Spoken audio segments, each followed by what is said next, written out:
And I thought, well, my story was going to be that I'm the poor horse trainer that lost his eye because of a little pecker.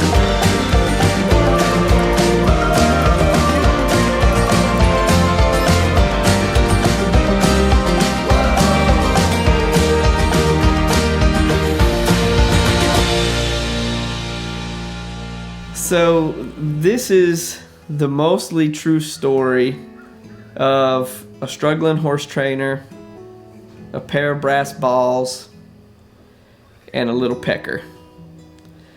So a year or so ago, we had the big pandemic that came through, and everything got tight, and everybody was really worried about how they were going to survive, like it was the end of times. And I'm not going to say that we weren't a little bit concerned here as well, but you know, you never know how things are going to go. So we ended up getting a few chickens through a customer of ours, and not just your any run-of-the-mill chickens, you know, not those red chickens and not those white chickens, but fancy black chickens from Indonesia that lay black eggs and, you know, all the fancy stuff. So apparently, from what I was told from the customer we got these chickens from, is that you can sell these eggs for like $10 an egg, you know. So imagine in the mornings when you're worried about the end of times and you know you're breaking eggs for an omelet and you're eating a $30 egg omelet. So it's kind of a messed up situation. But we ended up with, I think,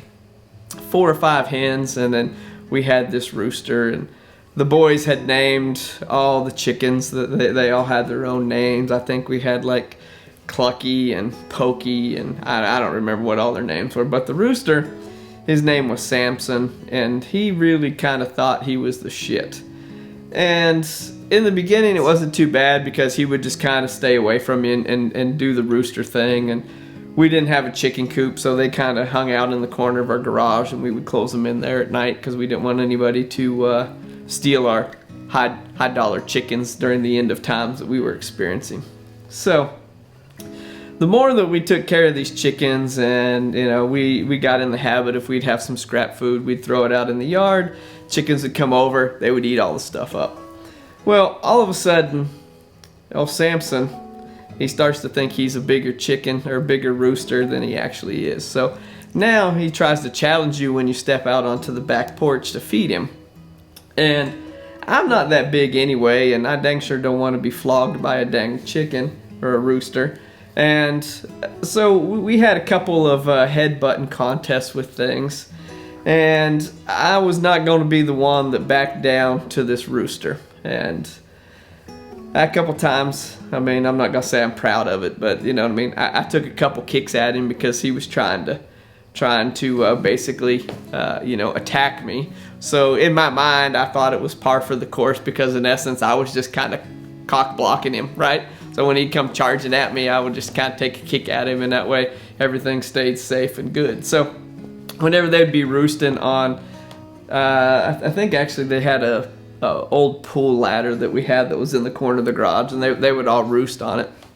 So the boys had gotten to where the rooster, you know, they could kind of handle him and deal with him and stuff. And so I went in that evening, and we were going to check and make sure that it was in before we closed the garage door, because again, we didn't want any of these chickens to escape since they were high dollar fancy chickens, and we needed to protect our eggs from looters. So I went in there, and I went ahead and was just kind of looking at everything, and all of a sudden Samson the rooster jumped up at me and comes at me with his wings. I mean, he looked like, you know, one of the bald eagles that you see in the you know, the TV commercials. Like his wings were all out there, and you know, the last thing that I remember seeing was this rooster jumping off of the pool ladder at me, and his dang little pecker was headed right towards my eye.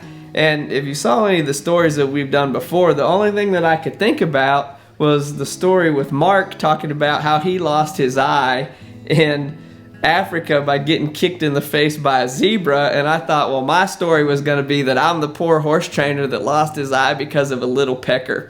And that never comes across very good in a story. So just goes to show you that just because it's the end of times, you know, you can never trust a bird. We hope that you've enjoyed today's horse stories here on GHN. We would like to thank this month's sponsor, the Mustang Heritage Foundation. Be sure to check them out. They're doing great things for the Mustangs. If you like what we're doing, be sure to press the like button. If you have something to say about what we're doing, be sure to go to the comment section below. Hit that bell if you want to be notified anytime we have new content. And of course, as always, please subscribe to GHN.